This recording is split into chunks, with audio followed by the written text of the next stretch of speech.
Holodomor left mark visit my family. My family, both on mother's side and father's side, come from Vinnytsia Oblast, one of the oblasts that were really hit by this tragedy. And on mother's side, I kept hearing about the sister of my grandma. Her name was Marina, and she was 12 in 1933, where she died. And she died very tragically. The family suffered enormously during the winter months from 33 to 33. But when the spring came, and when the trees started blossoming, this child went to the garden, and she was so hungry that she ate an unhealthy amount of blossoms. And it turns out when you eat much of blossom of acacia, it turns toxic, and the child died. So this is the story of my grandma Marina, who is remembered forever, 12 years old. The memory of Holodomor really changed the minds of people.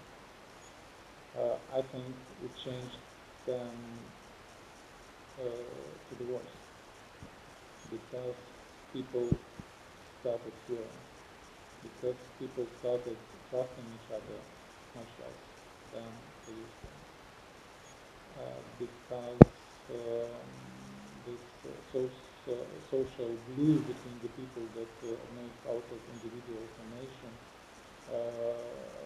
became less evident and less strong.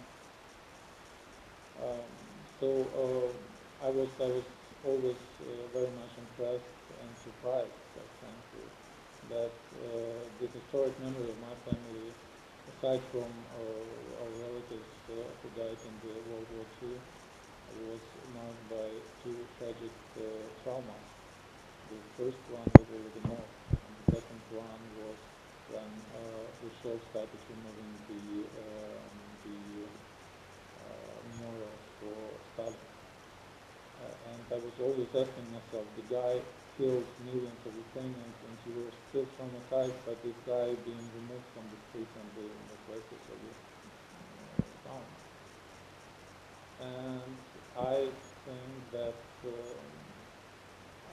think this whole discrepancy has to do with some spiritual trauma, spiritual rape, fracture in the soul of the nation that was caused by Holodomor, and that is being overcome till now. I think only now, when we are removing not only the memorials of Stalin and of Lenin, but also of all Bolsheviks, and we are following the pursuit of all decommunization of Ukraine. Only now we are really removing, and we are really cutting this clean slate to Ukraine. I hope from now on we will live under the motto of the Jewish people, who always say at the Shoah, at the atrocity of Holocaust, never again.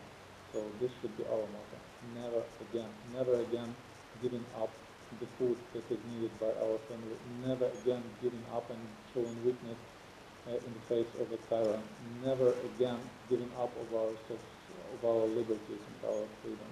This is the lesson that I think we drew from this tragedy, and I hope that it means that Ukraine is right now overcoming this trauma and changing forever.